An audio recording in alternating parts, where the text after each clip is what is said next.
Like تکریم معزز باوقار سادات کرام مشائخ کرام بالخصوص حضور پیر طریقت رہبر شریعت مخزن روحانیت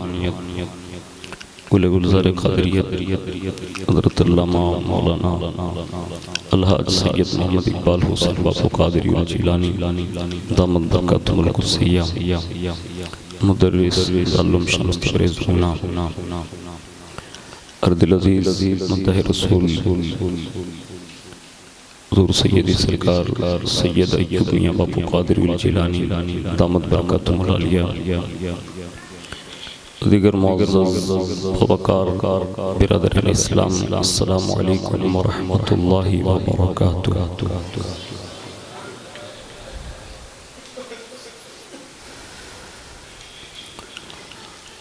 الحمدللہ رب العالمین والعاقبۃ للمتقین والصلاة والسلام علی سید الانبیاء والمرسلین وعلى آلہ واصحابہ وازواجہ وذریاتہ واہل بیتہ وابنہ الغوث الاعظم الجیلانی ومعین الملت والدین وشیخ الاسلام والمسلمین اعلی الحضرت الامام احمد رضا وعلى عباد اللہ الصالحین اجمعین اما بعد فاعوذ باللہ من الشیطان الرجیم بسم اللہ الرحمن الرحیم انا اعطیناک الکوثر صدق اللہ مولانا العظیم وبلغنا رسولہ النبی الامین المختار الکریم ونحن علی ذلک لمن الشاہدین والشاکرین والحمد للہ رب العالمین۔ آئیے سب سے پہلے مذہب اہل سنت والجماعت یعنی کہ مسلک اعلیٰ حضرت کے قدیم دستور کے مطابق ہم سب کے آقا و مولا حضور سراپا نور سیدنا محمد رسول اللہ صلی اللہ تعالیٰ علیہ وآلہ وسلم کی بارگاہ پر نور میں جی لگا کر درود پاک کی نظریں پیش کر لیں۔ اللہم صلی علی سیدنا مولانا محمد معدن الجود والکرم وعلی آلہ وصحابہ وبارک وسلم۔ نبی اور آل نبی پر ایک بار اور والہانہ انداز میں پڑھیں۔ اللہم صلی علی سیدنا مولانا محمد معدن الجود والکرم وعلی آلہ وصحابہ وبارک وسلم۔ صلاۃ و السلام علیک یا رسول اللہ صلی اللہ تعالیٰ علیہ وآلہ وسلم۔ حصول برکت کے لیے پورا مجموعہ بڑی توجہ کے ساتھ ایک بار اور درود شریف پیش کر لیں۔ اللہم صلی علی سیدنا مولانا محمد معدن الجود والکرم وعلی آلہ وصحابہ وبارک وسلم۔ صلاۃ و السلام علیک یا رسول اللہ صلی اللہ تعالیٰ علیہ وآلہ وسلم۔ اللہ رب العزت کی توفیق سے اور اس کے پیارے محبوب صلی اللہ تعالیٰ علیہ وآلہ وسلم کے صدق و طفیل بالخصوص حضور سیدی سرکار غوثیت مآب رضی اللہ تعالیٰ عنہ کی نگاہ عنایت سے مسلسل ہم اور آپ حضور سیدنا سید شاہ بوار رحمۃ اللہ تعالیٰ علیہ کے دربار عالیہ میں جشن غوث العظم دستگیر رضی اللہ تعالیٰ عنہ کے 10ویں جلسے میں شرکت کی سعادت حاصل کر رہے ہیں۔ اللہ رب العزت ہم سب کی حاضری کو قبول فرمائیں اور ان نفوس قدسیہ کے صدقے میں اس حاضری کو ہم سب کے لیے نجات کا ذریعہ بنائے۔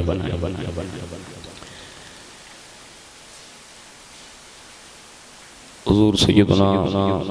غوث العظم دستگیر رضی اللہ تعالی عنہ فرماتے ہیں انا الجلیج محی الدین اسمی انا الجلیج محی الدین اسمی وَأَعْلَامِ عَلَىٰ رَأْسِ الْجِبَالِ۔ اور آگے بڑھ کر عرض کرتے ہیں اور اپنی شان بیان فرماتے ہوئے دنیا کو آگاہ کرتے ہیں۔ أنا الحسني والمخطأ مقامي انا الحسنی والمخدع مقامی واقدامی علی عنق الرجال۔ فرماتے ہیں کہ میں جیلان کا رہنے والا ہوں، میرا نام محی الدین ہے۔ میں جیلان کا رہنے والا ہوں، میرا نام محی الدین ہے، اور میری عظمتوں کے علم پہاڑوں پر لہرا رہے ہیں۔ فرماتے ہیں میں سیدنا امام حسن مجتبیٰ کی اولاد ہوں، اور میرا خاص مقام مخدع ہے، اور میرے قدم اولیاء اللہ کی گردنوں پر ہے۔ آگے ارشاد فرماتے ہیں وعبد القادر المشہور اسمی، عبد القادر میرا نام مشہور ہے، وجدی صاحب العین الکمال، اور میرے نانا جان صلی اللہ علیہ وسلم چشمہ کمال کے مالک ہیں۔ میرے نانا جان چشمہ کمال کے مالک ہیں۔ اسی کو امام عشق محبت اعلیٰ حضرت عظیم البرکت مجدد دین و ملت الشاہ امام احمد رضا خان فاضل بریلوی علیہ الرحمت و رضوان بڑے ہی پیارے انوکھے انداز میں عرض کرتے ہیں کہ تو ہے وہ غوث کہ ہر غوث ہے شیدا تیرا، تو ہے وہ غوث کہ ہر غوث ہے شیدا تیرا۔ دنیا میں شیدا جو ہوتا ہے نا تو ایک عام بندہ ہوتا ہے جو کسی کا شیدا ہوتا ہے، لیکن کائنات کا ہر غوث جو ہے وہ غوث اعظم کا شیدا ہے۔ فرماتے ہیں تو ہے وہ غوث کہ ہر غوث ہے شیدا تیرا، تو ہے وہ غیث کہ ہر غیث ہے پیاسا تیرا، اور سورج اگلوں کے چمکتے تھے چمک کر ڈوبے، سورج اگلوں کے چمکتے تھے چمک کر ڈوبے، افق کے نور پہ ہے مہر ہمیشہ تیرا، افق کے نور پہ ہے مہر ہمیشہ تیرا۔ اور آگے بڑھ کر عرض کرتے ہیں کہ مرغ سب بولتے ہیں، مرغ سب بولتے ہیں بول کے چپ رہتے ہیں، ہاں اصیل ایک نواسنج رہے گا تیرا، ہاں اصیل ایک نواسنج رہے گا تیرا۔ اور یا غوث الاعظم دستگیر آپ کی شان یہ ہے کہ جو ولی قبل تھے یا بعد ہوئے یا ہوں گے، جو ولی قبل تھے یا بعد ہوئے یا ہوں گے، سب ادب رکھتے ہیں دل میں میرے آقا تیرا، سب ادب رکھتے ہیں دل میں میرے آقا تیرا۔ اور ایک بہت بڑی بات جو حضور غوثیت مآب رضی اللہ تعالیٰ عنہ کی شان ہے، حالانکہ ان کی شان تو براء الورا ہے، لیکن امام کہتے ہیں تجھ سے اور دہر کے اقطاب سے نسبت کیسی۔ زمانے کا جو کتب ہوتا ہے نا، اقطاب جس کو کہتے ہیں جمع، تو کہتے ہیں تجھ سے اور دہر کے اقطاب سے نسبت کیسی، کتب خود کون ہے، خادم تیرا چیلا تیرا۔ یعنی وقت کا جو کتب بھی ہوتا ہے نا تو وہ بھی غوث پاک کے در کا منگتا نظر آتا ہے۔ اور ابدال غوث پاک کے خادم فرماتے ہیں کہ ایک بندہ دروازہ غوثیت مآب پر پڑا تھا، اور میں جب وہاں اندر داخل ہونے لگا نا تو اس نے مجھ سے سفارش کی، کہا اندر جا رہے ہو؟ کہا ہاں۔ کہا میرے لیے آپ دعا کر دو نا، اندر جا کر کہنا نا کہ وہ دعا کر دیں تو میری توبہ قبول ہو جائیں،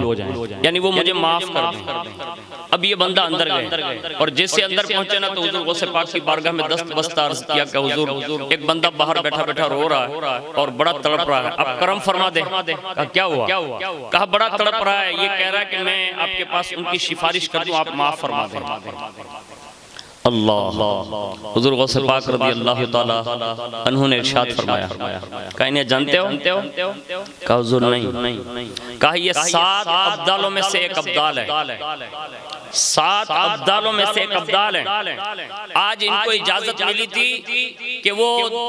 آسمانی دنیا کے تحت وہ سیر کریں، یعنی اڑے، اور 3 ابدال ایک ساتھ میں اڑ رہے تھے، لیکن جیسے وہ اڑتے اڑتے میرے شہر بغداد معلیٰ سے گزرنے لگے تو اس گزرنے کے اوقات میں 2 ابدال کو خیال فوری طور پر آیا کہ بغداد شریف کی حد شروع ہو گئی، اوپر سے پسار ہو رہے ہیں، کہ ان کو خیال آ گیا کہ بغداد شریف کی سرحد شروع تو ایک نے ادب کی خاطر اوپر سے نہیں گزرا، سائیڈ میں ہو گیا، دوسرا جو اڑا تو وہ بھی سائیڈ میں ہو گیا۔ اب اس کے دل میں یہ خیال نہ رہا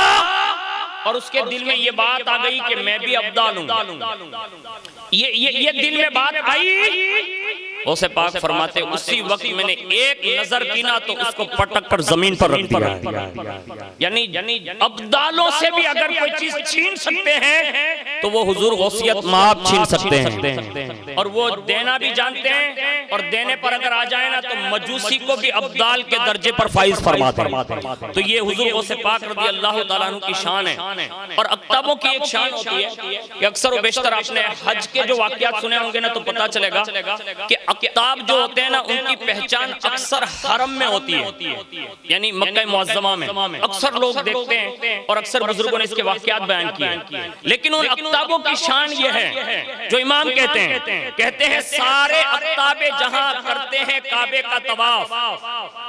سارے اقطاب جہاں کرتے ہیں کعبے کا طواف، اور کعبہ کرتا ہے طواف در والا تیرا۔ یعنی حضور غوث پاک رضی اللہ تعالیٰ عنہ کی شان یہ ہے کہ کعبہ خود آ کر آپ کے در اقدس کا طواف کرتا ہے۔ ایک مرتبہ اور محبت سے درود شریف پڑھ لیں، اللہم صلی علی سیدنا مولانا محمد معدن الجود والکرم وعلی آلہ واصحابہ وبارک وسلم، صلاۃ و سلام علیک یا رسول اللہ صلی اللہ تعالی علیہ وآلہ وسلم۔ سورہ کوثر کی پہلی آیت میں نے آپ کے سامنے تلاوت کرنے کا شرف حاصل کیا، جس میں اللہ رب العزت نے اپنے محبوب سے ارشاد فرمایا، اِنَّا أَعْطَيْنَاكَ الْكَوْثَرَ، اے محبوب ہم نے آپ کو خیر کثیر عطا فرمایا۔ اب اس آیت کی ضمن میں مفسرین کے کئی اقوال ہیں کہ کثرت سے مراد کیا ہے، کوثر سے مراد کیا ہے۔ تو کسی نے کہا کوثر سے مراد حوض کوثر ہے، کسی نے کہا کثرت سے مراد رسول اللہ کی اہل بیت کی کثرت ہے، کسی نے کہا حضور کے صحابہ کی کثرت ہے، کسی نے کہا حضور کے معجزات کی کثرت ہے، کسی نے کہا حضور کی امت میں جو اولیاء ہوں گے یہ کثرت ہے۔ مختلف اقوال ہیں، لیکن اگر ان ساروں کو آپ دیکھ لیں تو ساری بھلائیاں اللہ رب العزت نے خیر کثیر کی صورت میں حضور کو عطا فرمائی۔ اور حضور غوث پاک رضی اللہ تعالیٰ عنہ فرماتے ہیں کہ ہر ولی کسی نہ کسی نبی کے قدم پر ہوتا ہے، اور میں اپنے نانا جان کے قدم بقدم ہوں۔ تو اب یہ خیر کثیر منتقل ہو کر یعنی بطور فیضان صاحبزادوں میں، صاحبزادیوں میں، خاندان میں جو تقسیم ہوا، خاص کر کے ولایت کی منزل میں جو اولیاء ہوئے، اور اولیاء میں سے صحابہ اور ائمہ اہل بیت کو چھوڑ کر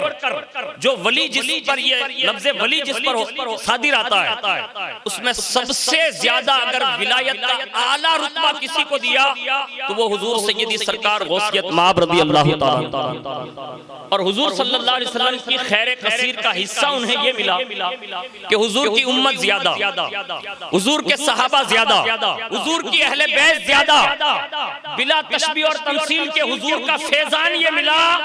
کہ کائنات میں جتنے قادری مرید ہیں اس سے زیادہ کسی پیر کے مرید نہیں ہو سکتے۔ یعنی سلسلہ قادریہ کا یہ فیضان ہے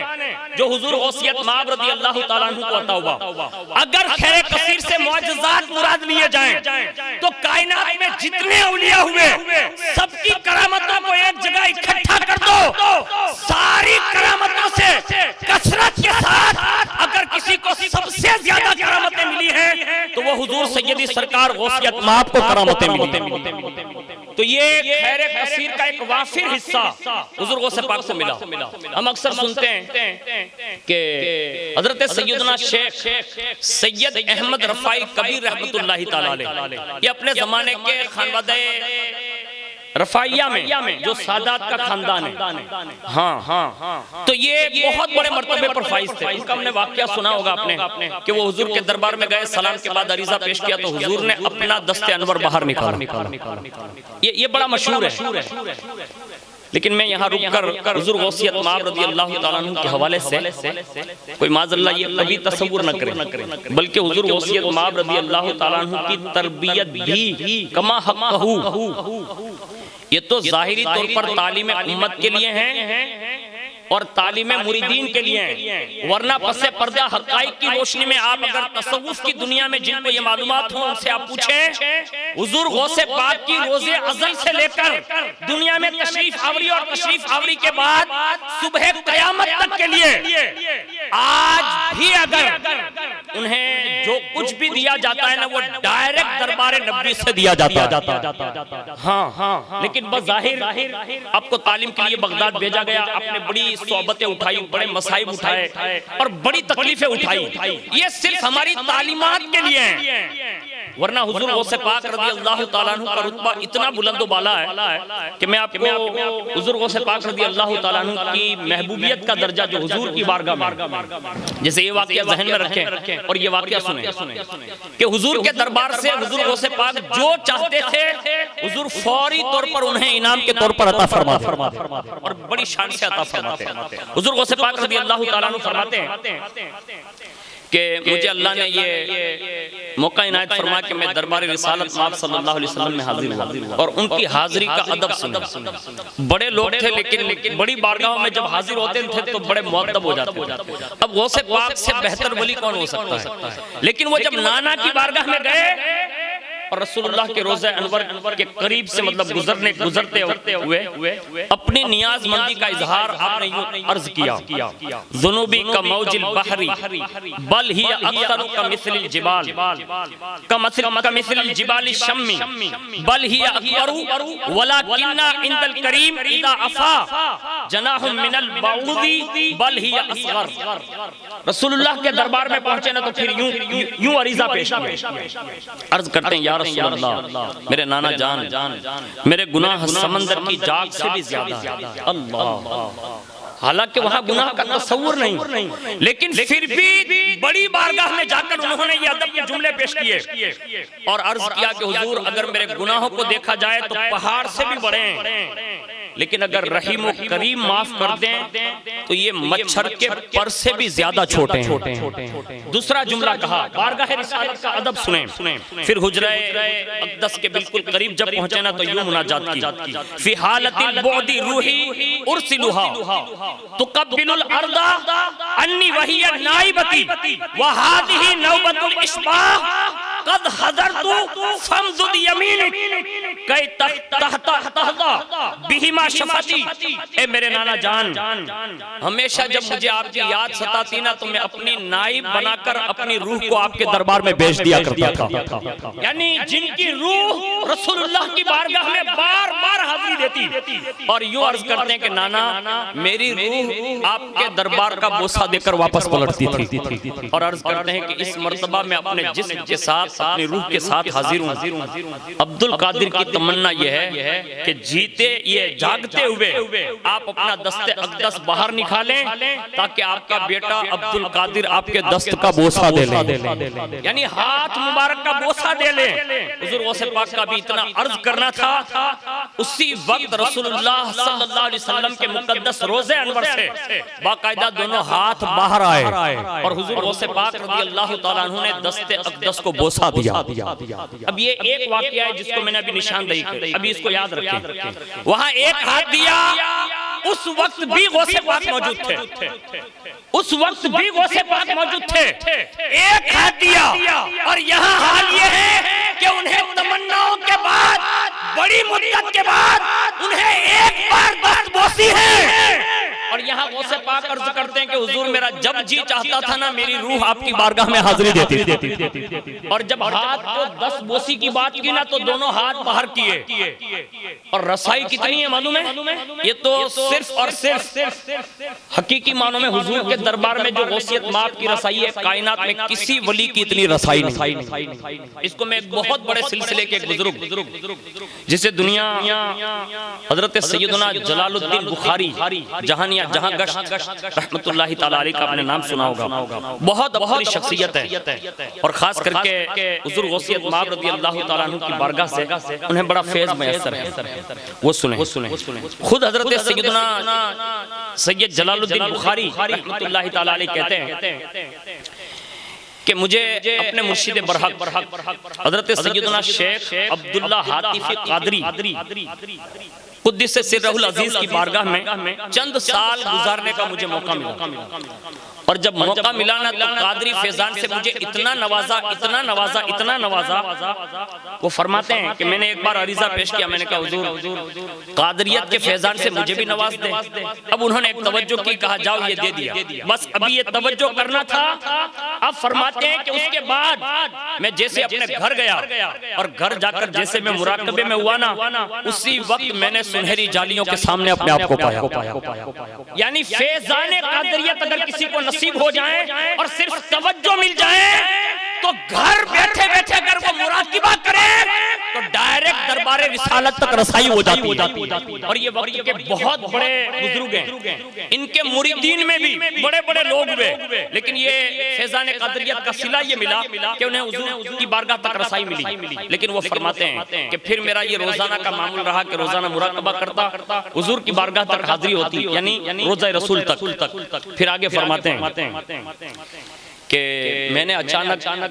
جو حاضری دینا کا شروع کیا نا، تو میں نے ایک بندے کو دیکھا کہ روزانہ کوئی تشریف لاتے ہیں، اسے ہر اولیاء کرام اپنے اپنی شان سے تشریف لاتے رہے، لیکن ایک بزرگ ذات کو میں نے دیکھا نا کہ وہ تشریف لائے، ہر بندے کو میں نے دیکھا کہ وہ فوراً جالیوں سے آگے بڑھ جاتا، سانس تک لینے کی نوبت نہ آتی، لیکن فرماتے ہیں میں نے ایک شخصیت کو روزانہ ایسا دیکھا کہ جیسے وہ جالیوں کے سامنے کھڑے رہتے نا تو خود بخود جالیاں کھل جایا کرتی، خود بخود دروازہ کھلتا اور وہ خود بخود اندر تشریف لے جاتے اور جالیاں پھر خود بخود بند ہو جاتی۔ یعنی بارہا میں نے یہ مشاہدہ کیا، اس طرح میں نے کئی روز ان کو دیکھا نا، تو فرمانے لگے کہ ایک روز میرے دل میں بھی آ گیا، کہا یہ روزانہ روزہ رسول کے لیے دروازہ کھلتا ہے، اندر تشریف لے جاتے ہیں، ایک کام کرتے ہیں یہ شخصیت کے پیچھے پیچھے اپنے بھی داخل ہو جاتے ہیں۔ اب یہ ذوق ہے، عشق ہے، محبت ہے، کبھی کبھی انگڑائیاں بھی لیتا ہے نا۔ حضرت موسیٰ علیہ السلام نے کلام الہی سنا تو فریاد کر بیٹھے کہ مولا آپ دیدار بھی کرا دیں، تو یہ ذوق ہے، ان کا ذوق بڑھا نا تو کہا ان کے پیچھے پیچھے اپنے بھی داخل ہو جائیں گے۔ فرماتے ہیں کہ جب دوسرا دن ہوا میں مراقب ہوا نا، تو امید تو یہی تھی کہ میں آج کے دن حضور کی زیارت سے مشرف ہو جاؤں گا، ان کے پیچھے جاؤں گا، لیکن جیسے وہ بزرگ آئے نا، دروازہ کھلا، وہ اندر گئے، اور جیسے میں نے جلد بازی میں اندر جانا چاہا نا، تو مجھے دروازے پر روک کر مامور جو ایک حکم رسول کے مطابق انہوں نے مجھے روک لیا اور کہا کہ آپ اندر نہیں جا سکتے، انہیں اجازت ہے، آپ نہیں جا سکتے۔ اللہ اللہ۔ اسی حالت میں آپ فرماتے ہیں کہ اس مراقبے کی حالت سے میں باہر ہوا اور اس روکنے پر مجھے تھوڑا دل میں غم ہوا کہ آخر یہ کیا ہوا کہ مجھے اندر تک نہیں جانے دیا، بس یہ خیال دل پہ گزرا، اور سیدھے دوسرے دن وہ حضرت عبداللہ حاتفی قادری رحمت اللہ تعالیٰ علیہ کے پاس پہنچ گئے، اور سیدھے جا کر انہوں نے عریضہ پیش کیا، کہا حضور،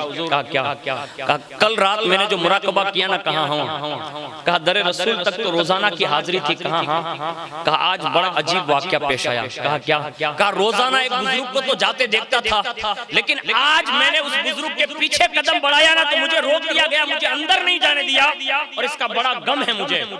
بس اتنا سننا تھا نا۔ تو حضرت عبداللہ حاتفی قادری فرماتے ہیں، کہا تو ٹینشن نہ لے، یعنی تو غم نہ کر، ایک کام کرتے ہیں۔ کہا کیا؟ کہا میں تجھے اپنے پیر و مرشد کے پاس لے جاتا ہوں، یعنی انہوں نے کہا میں تجھے اپنے پیر و مرشد کے پاس لے جاتا ہوں۔ وہ ان کی خدمت میں لے گئے اور ساری ان کی حالت بیان کی، کہا حضور ایسے ایسے معاملات پیش آئے۔ چنانچہ انہوں نے جب یہ رداد سن لی نا تو وہ فرماتے ہیں کہ ان کے دادا پیر نے، یعنی حضرت جلال الدین بخاری کے دادا پیر ہوئے، تو وہ فرماتے کہ ہمارے دادا پیر نے ہمیں سامنے بٹھا کر ایسی روحانی توجہ ڈالی کہ وہ فرماتے کہ اسی وقت ہم پر سب پر بے ہوشی طاری ہو گئی، یعنی ہم باطنی نگاہوں سے ہم نے ایک بہت بڑی ذات والا بابرکات کو دیکھا جو بڑی شان و شوکت کے ساتھ جلوہ فگن ہے۔ بہت سے لوگ اس شہنشاہ کی بارگاہ میں دائیں بائیں آگے پیچھے اور حج بیت اللہ کی قبولیت اور حضور کی بارگاہ کی حاضری کی درخواست پر درخواست، درخواست پر درخواست، درخواست پر درخواست دے رہے ہیں۔ جب یہ دیکھا نا تو کہتے ہیں کہ اسی شہنشاہ ذی وقار کی بارگاہ میں ہمارے دادا پیر نے بھی کہا شہنشاہ ذی وقار ان درخواست پر جو آپ تحریر فرما رہے ہیں اور دستخط فرما رہے ہیں تو اس پر بھی آپ کرم فرما دیں اور ایک توجہ فرما دیں، یعنی ان پر بھی ایک نگاہ کرم ہو جائیں۔ جب انہوں نے غور سے اس شہنشاہ ذی وقار کا چہرہ دیکھا تو فرماتے ہیں کہ جب ہمیں مراقبے سے باہر نکالا نا تو ہم نے اپنے دادا پیر سے کہا کہ جن کی بارگاہ میں اپنے درخواست دیے نا، کہا یہ وہی بزرگ ہیں جو روزانہ آتے ہیں اور رسول اللہ کے روزے میں داخل ہو جاتے ہیں، یعنی یہ وہی بزرگ تھے جن کو تم نے درخواست دی ہے۔ کہا سن میں نے تجھے اس لیے توجہ میں نے ہٹا لی، کہا کیوں؟ کہا جانتے ہو یہ کون ہے؟ دادا پیر سے کہا نہیں جانتے۔ کہا یہ سلطان الاولیاء غوثیت مآب رضی اللہ تعالیٰ عنہ جنہیں روزانہ یہ اجازت ہے کہ وہ ڈائریکٹ رسول اللہ کی بارگاہ تک رسائی رکھتے ہیں۔ کہا حضور پھر میرا کیا ہوگا؟ تو دادا پیر نے فرمایا سید گھبرا نہیں، جب تو کل مراقبے میں جائے گا نا تو غوث پاک نے فرمایا ہے کہ کل جلال الدین کو بھیجنا، جاتے جاتے ہاتھ پکڑ کر رسول اللہ کے دربار تک لے جاؤں گا۔ یعنی یہ در رسول میں رسول اللہ صلی اللہ علیہ وسلم کی بارگاہ میں مقبولیت کا حال ہے کہ جس نے جو بھی عرضی پیش کی نا تو فوراً پہنچا دیا، جس نے جیسا مانگا اسی وقت عطا کیا۔ اور یاد رکھ لیں آج بھی دربار قادریت کی یہ شان ہے۔ حضرت سلطان الفقراء حضرت سلطان باہو لکھتے ہیں، فرماتے ہیں کہ آج بھی غوثیت مآب کی یہ شان ہے، یعنی روضہ انور میں رہتے ہوئے بھی غوث پاک رضی اللہ تعالیٰ عنہ کی یہ شان ہے۔ فرماتے ہیں کہ اللہ تعالیٰ نے غوث پاک کو یہ شان عطا فرمائی ہے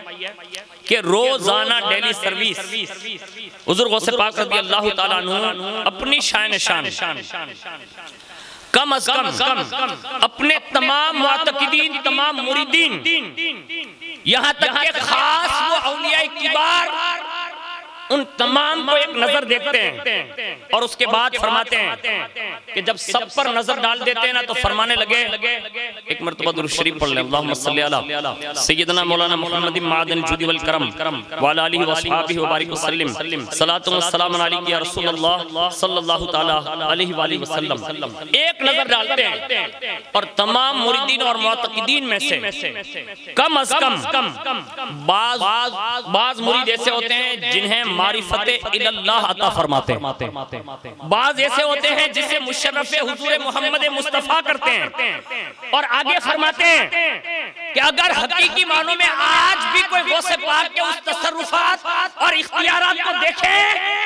تو آج بھی ڈیلی سروس 5000 طالبین کو اور 5000 مریدین میں سے ہر روز 3000 کو معرفت اور مشاہدے کی منزل پر فائز فرماتے ہیں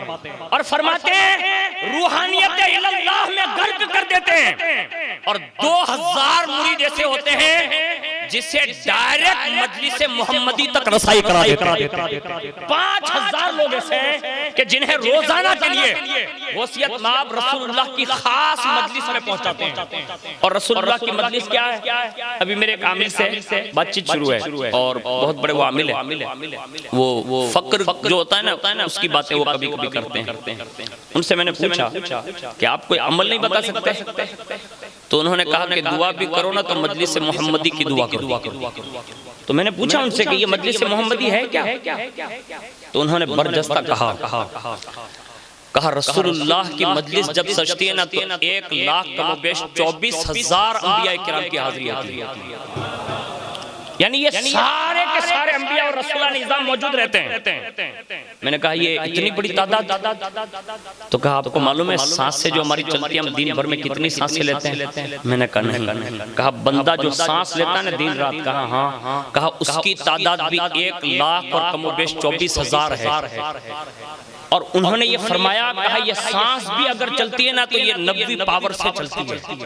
یعنی یہ رسول اللہ کی بارگاہ سے یہ مجلس میں جو لوگ شریک ہوتے ہیں یہ ان کا پاور ہے۔ میں نے کہا اور وہاں کچھ ہوتا ہے؟ تو انہوں نے کہا کہ اس مجلس سے محمدی میں ہی سارے فیصلے ہوتے ہیں، اور انہوں نے مجھے ایک عمل بتایا، میں آپ تک پہنچا رہا ہوں، میرا وقت ختم ہو گیا، حالانکہ آج بہت بڑا ایک ہم سب کی خوش نصیبی کا حصہ جو ہمیں ابھی ان قریب نصیب ہوگا کہ ہم انشاءاللہ اس دربار میں غسل شریف کا وہ تحفہ جو صندل شریف کا ہوتا ہے وہ پیش کریں گے انشاءاللہ۔ وقت مقررہ پر اس لیے ختم کر دے رہا ہوں کہ تاکہ ہم جلدی سے فارغ بھی ہو لیں اور جلدی سے بارگاہ کی ہم سب کو حاضری نصیب ہو جائیں۔ آج میرے خیال سے دور و دراز وہ جوار سب جگہ سے سید شاہ بابا کے ایک سے ایک شہزادے یہاں ہوں گے انشاءاللہ، اور بڑی تعداد میں شہزادے ماشاءاللہ ہیں، اور وہ انشاءاللہ اندر جائیں گے اور ہم سب غلامان قادریت کے لیے انشاءاللہ وہ ضرور دعا کریں گے۔ لیکن میں سید شاہ بابا کا ایک فیضان لیتے ہوئے آپ تک وہ عامل کی بات بتا دوں۔ اللہ کرے اللہ مجھے آپ کو سب کو اس پر عامل بنا پڑھنا چاہیے۔ انہوں نے کہا کہ اگر کوئی مجلس سے محمدی کی طلب کرے یا ان سے کچھ لینا چاہیں تو وہ ہر شب جمعہ صرف 2 رکعت پڑھے، صرف 2 رکعت۔ میں نے کہا اس 2 رکعت میں پڑھنا کیا ہے؟ انہوں نے فرمایا سورہ فاتحہ کے بعد 3 مرتبہ آیت الکرسی، 3 مرتبہ آیت الکرسی، 3 مرتبہ سورہ کوثر، 3 مرتبہ سورہ اخلاص، اور یہ پڑھنے کے بعد یعنی دونوں رکعت میں یہی صورتیں پڑھنی ہیں، یعنی 3 مرتبہ آیت الکرسی، 3 مرتبہ سورہ کوثر یعنی انا اعطیناک، سورہ اخلاص یعنی قل هو اللہ شریف، اور اس کا ثواب حضور کی جو مجلس سجتی ہے نا ان کو مطلب بھیج دیں، تحفہ دے دیں اور بارگاہ میں پیش کر دیں۔ اگر کسی مجلس میں تمہارا نام آ گیا نا تو فرمانے لگے یہ تمہاری دنیا نہیں بلکہ آخرت کی بہت بہترین نجات کا ذریعہ بن گیا۔ آج سے یہ ہم اور آپ 10ویں رات میں حاضر ہیں اور انشاءاللہ ان قریب یہ غسل شریف کا اور اس کے بعد سید شاہ بابا کے مقدس ہاتھوں سے لکھا ہوا وہ کلام الہی ما ترجمہ اور تفسیر انشاءاللہ ان کا دیدار کریں گے اپنی آنکھوں سے۔ تو اس وقت بھی تبرکات جو ہوتے ہیں نا تو اس کی بڑی قدر ہے، اور جس کو غوث پاک تبرک دے دینا تو اللہ کی عزت کی قسم اس کی دنیا بھی سنور جاتی ہے، آخرت بھی سنور جاتی ہے۔ لیکن غوث پاک کے بیٹے در بیٹے جتنے بھی اس خاندان سے تعلق رکھتے ہیں، اب کسی کو بھی دیکھ لیں وہ جب بھی دنیا سے گئے نا انہوں نے غلاموں کے لیے بہترین سے بہترین تحفے اور تبرک چھوڑے۔ ان میں سے سب سے بڑا تبرک خانوادہ سید شاہ بابا کے لیے اور ہم سب غلاموں کے لیے قرآن عظیم کی عظیم الشان دولت سید شاہ بابا جو ہے چھوڑ کر گئے ہیں۔ لیکن غوث پاک کی ایک بات عرض کر دوں جسے ہمیں اور آپ کو اندازہ ہو جائے کہ اگر حضور غوث پاک کسی کو بطور تبرک بھی کوئی جملہ کہہ دیتے تھے تو بڑی مقدر کی بات ہوتی تھی۔ ان کے بیٹوں کو کتنا دیتے سنیں، حضور غوث پاک کے علم کا کوئی احاطہ نہیں کر سکتا، یعنی اللہ نے اتنا دیا تھا کہ بڑے بڑے لوگ یعنی اس زمانے کے فقہا ان کی زبانیں گونگی ہو جاتی تھی۔ یہاں تک کہ علامہ ابن جوزی کے بارے میں مشہور ہے کہ وہ پہلے غوث پاک کی بارگاہ میں نہیں جاتے تھے، لیکن جس دن گئے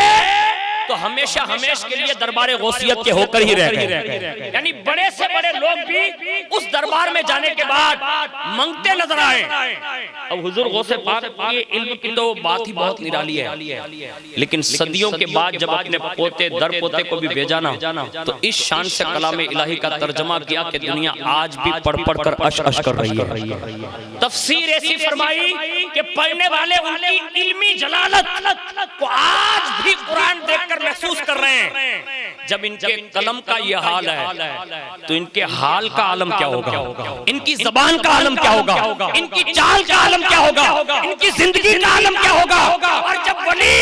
ظاہری طور پر زمین پر چلتا ہے تب بھی یہ حال رہتا ہے، اور جب مزار میں جاتا ہے تو ہزاروں گنا زیادہ کر دیا جاتا ہے۔ تو یوں کہا جا سکتا ہے کہ مزار میں یہ آرام فرما ہے۔ اگر یہ آج چاہ لیں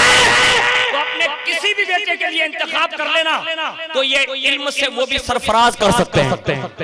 یعنی جس غلام کا انتخاب کر لیں وہ انہیں دے سکتے ہیں۔ اور اس کی سینکڑوں مثالیں ہم اور آپ سید شاہ بابا کے خاندان میں دیکھ سکتے ہیں۔ ایک سے ایک علماء، ایک سے ایک فقہا اور ایک سے ایک پیران نظام چمکتے ستارے ہماری نظروں کے سامنے ہیں۔ بس ضروری یہ ہے کہ نیت، خلوص اور مؤدب حاضری اگر کوئی بندہ دے لینا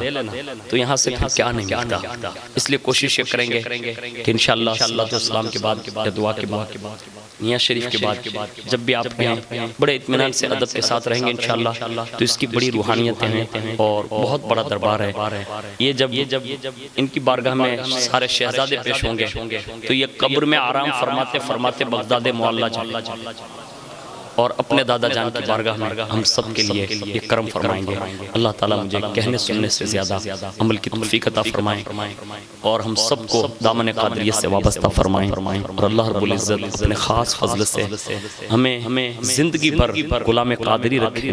اور جب دنیا سے جائیں تو غوث پاک کے دامن کے ساتھ دنیا سے جائیں، اور جب قبر سے اٹھیں تو غوثیت مآب رضی اللہ تعالیٰ عنہ کے دامن میں اللہ ہم سب کو جگہ نصیب فرمائیں۔ قادری کر، قادری رکھ، قادریوں میں اٹھا، قدر عبد القادر قدرت نما کے واسطے، دو جہاں میں خادم آل رسول اللہ کر، حضرت آل رسول مقتدیٰ کے واسطے، آمین برحمتک یا ارحم الراحمین۔